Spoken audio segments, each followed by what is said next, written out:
Hello, thank you for joining me for day 18 of 30 Days to Unstoppable, Be the Dream Made Visible. Today we explore the magical thread between courage and presence. If you have the paperback version, you will see the symbol that I created inspired by this chapter. It reminds me of a shield and a compass. And so this is what we are going to paint together today.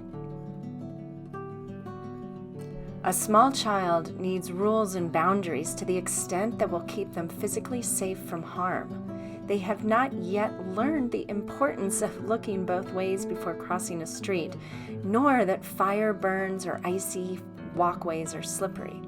Their innocence in the ways of the world are balanced by the wisdom of their guardians. On the other side of this truth is the superpower that is their innocence.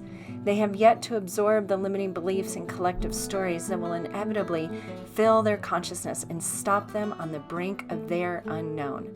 When you remember the power of presence, you reclaim your connection to your innocence and can leap into the unknown courageously because you choose in that moment of the leap to suspend the stories that told you you couldn't. Today, you reclaim your innocence.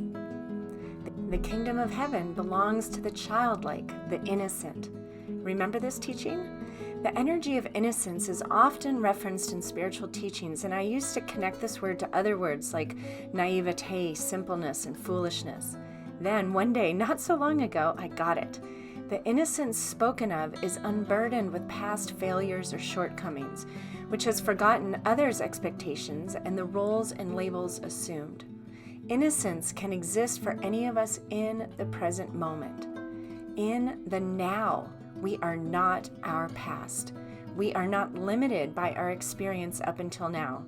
We are not jaded by past disappointments or skeptical of the probability of desired futures.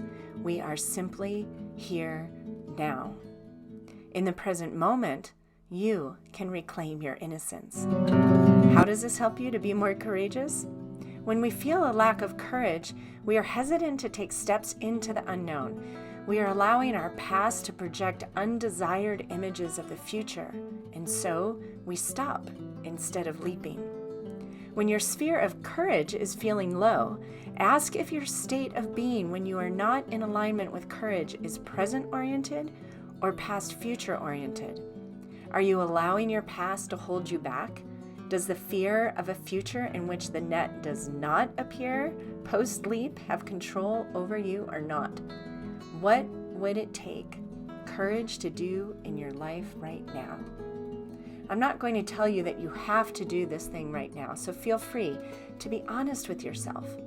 There is a fear surrounding this dream, this vision, right? What is the fear based on?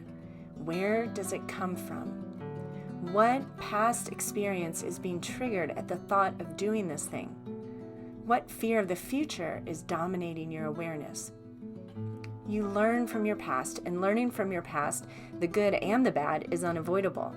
And it is the baggage, the heavy energies, the guilt, the fear, the worry that you have picked up along your path that is now making you too heavy to make that leap. You have to set down the baggage. You can choose presence. From that present moment, with no baggage and zero attention focused on your past, you have reclaimed your innocence. You believe you can fly, and so you leap. Follow this thread of thought. If I was in a state of innocence right now, I would believe ... I would still wish ... If I was in a state of innocence right now, I would still want ... If I brought myself completely present with complete amnesia of whatever has caused me to fear, to hesitate, to stop, I would courageously leap into blank. What would you leap into? If no one had ever told you that you weren't good enough, not smart enough, not talented enough, ... you fill in the blank, what would you do? When you nurture your sphere of presence, you will find yourself connecting to and feeling the energy of courage more and more in your life. You will naturally be guided when on the brink of the leap you breathe into your center to release the worry and doubt and to focus on all the ways you are prepared. Then, watch out, world. Here I come. Whee! Cowabunga! You are so courageous. And so it is. This teaching is powerful, and there are different layers to courage, right? We're not talking about leaping off a cliff that's too high or doing something that you're really not prepared to do that might cause you physical harm. Like I paraglide, and there's a lot of training and preparation that goes into your experience before you launch off a big mountain, right? So you wouldn't want to be courageous and just leap without any training when you're paragliding, right? But so many people that I work with, and perhaps you, which I love this, are afraid to paint, afraid of the blank canvas or the blank journal page. We're afraid of being seen. We're afraid of making mistakes. We're afraid of doing it wrong. And that fear is kind of smoke and mirrors. It's not real. There's nothing that's going to happen to you if you make a mark that you don't like, right? So when you become present with this kind of fear, I'm afraid of speaking in public, I'm afraid of teaching, I'm afraid of if I spend all the time writing a book that it will be a waste of time. Whatever it is, go underneath that fear. Bring yourself present.